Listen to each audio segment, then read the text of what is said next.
Mais donc, la théorie relative de la monnaie considère que chaque être humain a un droit égal à voter sur ce qui a de la valeur ou pas.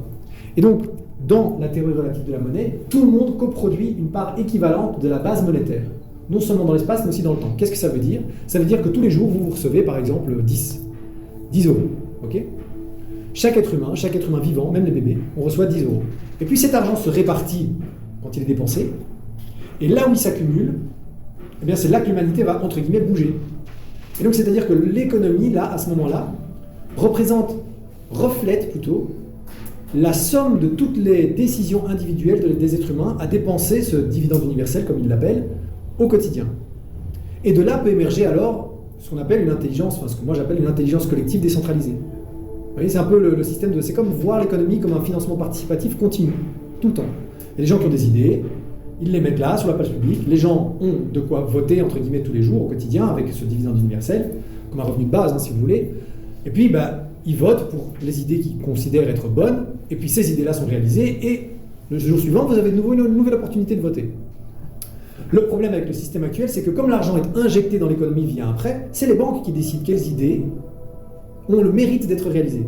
Vous, par exemple, je donne une caricature, mais vous êtes quelqu'un qui sort de Solvay, vous dites ouais, moi j'ai déjà des contacts en Chine, ils peuvent faire un truc, un brol, un gadget dont personne n'a besoin, mais ils peuvent le faire avec, je peux le vendre à 10 fois son prix, et j'ai toute la structure marketing publicitaire pour convaincre les gens qu'ils en ont vraiment besoin en fait, de ce truc dont ils n'ont pas fondamentalement besoin.